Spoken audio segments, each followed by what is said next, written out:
Hola a todos. En este vídeo vamos a ver cómo se nombran y se formulan los compuestos binarios del hidrógeno. Para ello vamos a hacer dos grandes grupos. Parecen tres, pero realmente son dos. Aquellos en los cuales el hidrógeno se junta con un metal, en este caso, y aquellos en los que el hidrógeno se junta con un elemento no metal, un elemento que se encuentra a la derecha de la tabla periódica. Vamos a ver estos casos por separado y paso a paso. Antes de nada, lo que tenemos que tener en cuenta siempre son los números de oxidación. Cada elemento tiene una o varias opciones para esos números de oxidación. Recordad que si solo tenemos un número de oxidación posible, por ejemplo en los alcalinos o en los alcalinotérreos, no hace falta especificar ese número, pero por ejemplo, si tenemos un elemento como el hierro, por ejemplo, que tiene las posibilidades del número de oxidación más 2 y más 3, sí que tenemos que concretar cuál es el número de oxidación con el cual está actuando el hierro. Veremos esto en cada uno de los casos. Bien, estamos en el caso de los hidruros metálicos. ¿Qué significa esto? Pues en este caso tenemos un compuesto que está formado por hidrógeno y por un metal. Se escriben de la siguiente forma. Primero se escribe el metal a la izquierda y a la derecha se escribe el hidrógeno. En estos casos, en los hidruros metálicos, el hidrógeno siempre tiene como número de oxidación el -1 y el metal va a tener un número de oxidación positivo. Por ejemplo, tenemos el magnesio que está actuando con número de oxidación más 2 y el hidrógeno que en este caso está actuando con número de oxidación -1. ¿Qué significa esto? Que al tener el magnesio con más 2 y el hidrógeno con -1, cuando se junten, ¿qué va a pasar? Si yo juntara esto, yo obtendría un elemento que no tiene carga neutra. ¿Por qué? Porque dos cargas positivas del magnesio y una negativa del hidrógeno me darían lugar a más 1, carga más 1. Por lo tanto, ¿qué tengo que hacer? Pues para obtener una molécula neutra, sin carga, tengo que tener, en este caso, esto yo siempre intento verlo como que es el mínimo común múltiplo y puedo obtenerlo multiplicando en cruz. ¿Qué quiere decir esto? Si aquí tengo el -1, pues yo pondría el valor absoluto de ese número, y si aquí tengo un más 2, pondría el valor absoluto de ese número, más 2. ¿Por qué hago esto? Para obtener el número de átomos que necesito, en este caso del magnesio y en este caso del hidrógeno. Al hacer esto, ¿qué tengo? Obtengo un átomo de magnesio y 2 átomos de hidrógeno. ¿Y cuántas cargas positivas tengo en este caso? Pues tendría un átomo de magnesio por más 2, tendría más 2 cargas positivas, y negativas tendría 2 átomos de hidrógeno por -1, es decir, tendría -2. Cuando yo hiciera la suma, más 2 menos 2 tendría 0. Ese 0 es la carga total de la molécula que estoy formando. Y esa molécula, el 1 nunca se escribe, por lo tanto se escribiría MgH2. Este compuesto es un hidruro. ¿Por qué? Porque tenemos aquí un metal y aquí el hidrógeno, que además está actuando con número de oxidación -1. Bien, cuando ya tenemos este hidruro, vamos a ver cómo se llama. Vamos a tener en cuenta, vamos a tener en mente esta molécula, MgH2. Tenemos varios tipos de nomenclaturas. Bien, vamos a ver paso a paso cada una de esas nomenclaturas. La primera nomenclatura que tenemos se llama mediante prefijos multiplicadores. Aquí tenemos que tener en cuenta siempre los números de átomos que tenemos de cada una de las sustancias.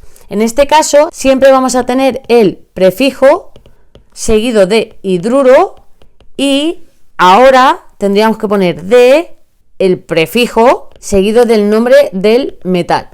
¿Cómo se traduce esto? Pues en nuestro caso tenemos un 2 que sería di, hidruro de, y en este caso, ¿cuál es el nombre de este metal? Magnesio, con lo cual tendríamos dihidruro de magnesio. También podríamos llamarlo, lo pongo aquí aparte, podéis escribirlo de las dos formas están aceptadas.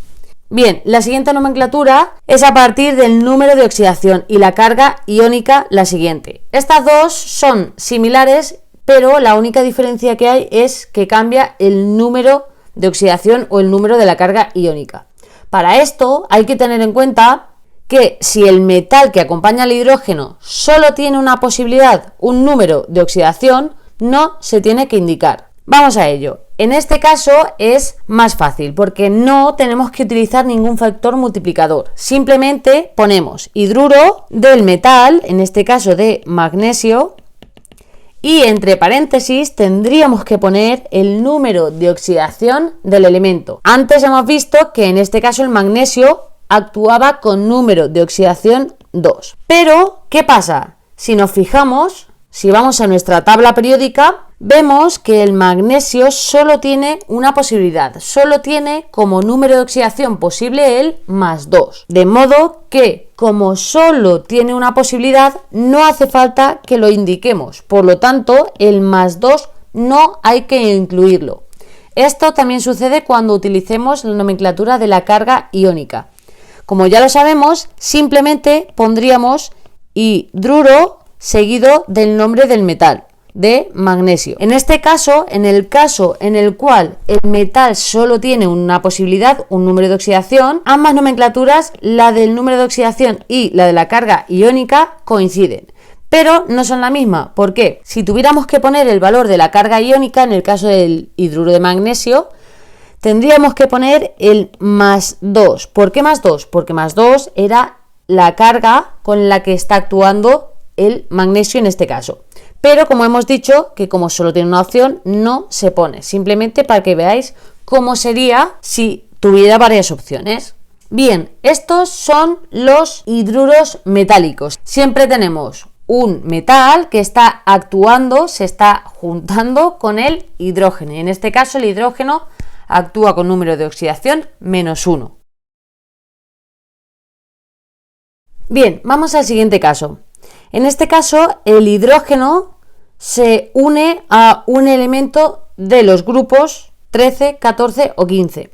En este caso, el hidrógeno sigue actuando con número de oxidación -1 y el elemento del grupo 13, 14 o 15 está actuando con número de oxidación positivo. Por ejemplo, tenemos el nitrógeno que está actuando con número de oxidación +3 y el hidrógeno que, como ya hemos dicho, está actuando con número de oxidación -1. ¿Qué significa esto? Tenemos el nitrógeno con número de oxidación +3 y el hidrógeno con número de oxidación -1 o menos, no hace falta poner el número 1. Si yo juntara estos dos elementos, tendría 3 cargas positivas y una carga negativa, lo cual me daría +2 cargas positivas. Yo no quiero una molécula con carga, yo quiero una molécula neutra. ¿Podría hacerlo tal cual lo tengo ahora, con un átomo de nitrógeno y con otro de hidrógeno? No, porque tendría una carga +2. Por lo tanto, como hemos dicho antes, el valor absoluto de este número lo pongo aquí y el valor absoluto de este, de -1, lo pongo aquí. ¿Qué significa esto? Que yo tendría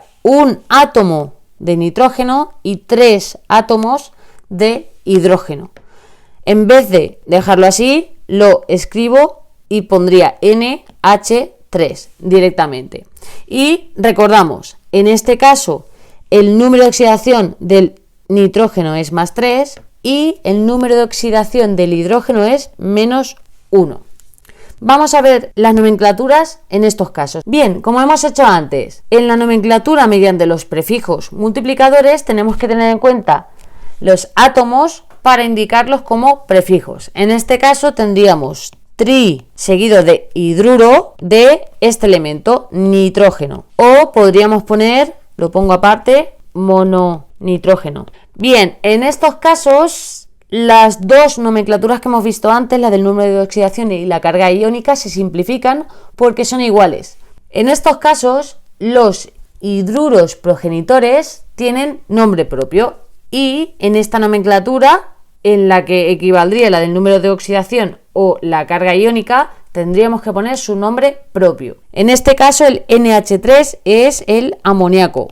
De estos hay unos 8, el amoníaco, el fosfano, el arsano, el estivano, bismutano, metano, silano, borano, y todos estos nombres propios debemos de saberlos, ¿de acuerdo? Y en último lugar tenemos a los hidruros progenitores con elementos del grupo 16 o 17. En este caso el hidrógeno actúa con número de oxidación más 1, al revés que en el resto de los casos. Vamos a ver un ejemplo. Imaginad que tenemos el hidrógeno que se junta con el elemento cloro, que actúa con número de oxidación menos 1. ¿Qué significa esto? Pues si tenemos el hidrógeno con número de oxidación más 1 y el cloro con número de oxidación menos 1, ¿qué pasa cuando yo junte el hidrógeno con el cloro? ¿Voy a tener una molécula neutra? Pues en este caso concreto sí, porque más 1 y menos 1 suman 0. Por lo tanto, podría hacer lo que hemos hecho antes, el valor absoluto de este número lo pongo aquí, un 1, y el valor absoluto de aquí lo pongo también en esta parte, con lo cual tendría un átomo de hidrógeno y un átomo de cloro. Pero esos unos no se escriben y simplemente dejaría HCl. Vamos a ver cómo serían las nomenclaturas en este caso. En todas las nomenclaturas escribiríamos lo mismo. Y cuando tenemos estos hidruros progenitores en disolución acuosa, siempre se escriben de la misma forma. Se escribe ácido más parte del nombre del no metal acabado en hídrico. Es decir, en este caso, un ejemplo, tendríamos ácido y en lugar de cloro hídrico tendríamos clorhídrico. La terminación, fijaos, hídrico con H. Y en todos los casos tendríamos lo mismo, ácido clorhídrico. Y esto es todo para las combinaciones binarias del hidrógeno. Vamos a hacer un pequeño resumen. Recordad, dependiendo de con quién se junte el hidrógeno, podemos tener hidruros metálicos en los cuales el hidrógeno actúa con un metal, en este caso el hidrógeno actúa con número de oxidación menos 1 y se escriben como hidruro más el nombre del metal. Otro caso que tenemos es cuando el hidrógeno, actuando con número de oxidación menos 1, se junta con un elemento del grupo 13, 14 o 15. En este caso, ese elemento se escribe en primer lugar a la izquierda y después se escribe el hidrógeno. En este caso también tenemos hidruro más el nombre del no metal.